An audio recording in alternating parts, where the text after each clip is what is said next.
Ada sesuatu yang harus kita pikirkan bersama-sama tentang kehidupan kita ke depan di seluruh dunia. Pandemi ini tidak hanya mengganggu kesehatan dan membuat banyak orang takut, tetapi juga menimbulkan sebuah krisis baru yang disebut sebagai livelihood crisis, yaitu krisis yang terjadi karena banyak orang kehilangan mata pencaharian. Kemampuan seseorang mencari pekerjaan tentu berbeda-beda, tetapi krisis ini melanda dunia. Pada kuartal kedua tahun 2020 misalnya, sebanyak 495 juta orang di seluruh dunia atau 14% dari lapangan kerja dunia itu mengalami pengangguran. Mereka kehilangan pekerjaan. Dan yang paling banyak kehilangan pekerjaan itu terutama adalah kaum muda yang baru saja lulus, tidak punya banyak pengalaman. Kemudian terutama adalah working parents, khususnya adalah kaum perempuan.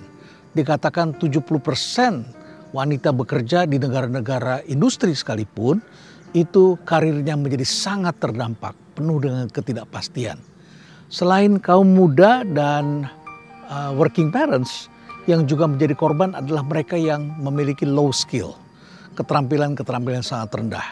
Dan kita ketahui bahwa sekitar 60% orang-orang dewasa di berbagai kota besar di seluruh dunia itu tidak memiliki keterampilan digital yang memadai. Sehingga mereka tidak punya skill untuk mendapatkan pekerjaan atau penghasilan setelah mereka harus berada di rumah.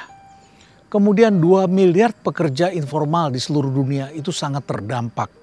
Khususnya di negara-negara yang sangat mengandalkan UMKM. Kemudian 50% dari populasi dunia ternyata tidak memiliki akses terhadap layanan kesehatan esensial. Ini juga tentu saja berdampak besar bagi kemampuan mereka untuk mencari pendapatan. Selain itu terjadi beragam peristiwa di mancanegara yang mengakibatkan livelihood crisis. Misalnya 2,3 juta orang perlu bantuan kemanusiaan di Burundi.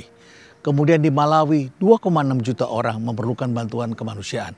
Di Ukraina karena konflik sebanyak 3,4 juta orang memerlukan bantuan kemanusiaan. Lalu di negara dekat kita, Papua New Guinea, sekitar 4,6 juta orang juga memerlukan bantuan kemanusiaan. Zambia ini juga memerlukan sekitar 10 juta bahkan. Guatemala itu juga mengalami, itu sekitar 10 juta juga. Kemudian Mali itu juga mengalami bencana yang sangat besar, sebanyak 18 juta orang memerlukan bantuan kemanusiaan. Lalu Pakistan, 49 juta orang berada di bawah garis kemiskinan yang segera memerlukan bantuan. Madagaskar jumlahnya tidak terlalu besar, tapi ini menyangkut soal anak-anak balita. 120 ribu orang anak-anak memerlukan bantuan karena mereka mengalami stunting dan kurang gizi. Kemudian Republik Afrika Tengah sekitar 6,6 juta orang memerlukan bantuan kesehatan dan bantuan kemanusiaan untuk mengangkat mereka dari bawah garis kemiskinan karena terdampak oleh COVID-19. Bisa kita lihat dampak ini sangat besar di mancanegara. Dan tidak tertutup kemungkinan pula ini akan terjadi di negara-negara yang sudah maju.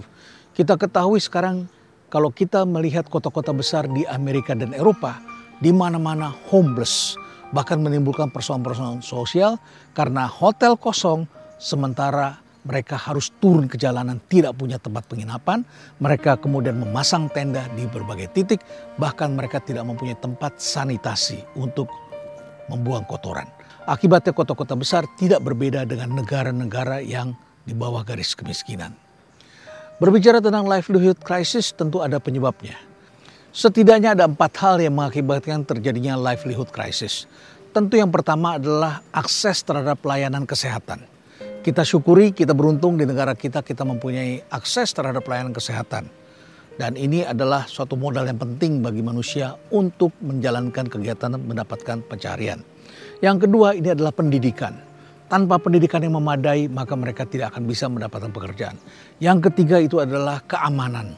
Tanpa adanya keamanan manusia akan saling berebutan, saling merampas dan lain sebagainya. Dan yang keempat adalah digital skill. Jadi kita harus terus memperbaiki kemampuan digital masyarakat kita. Karena sekarang semuanya mengalami shifting, pindah semuanya ke dunia digital.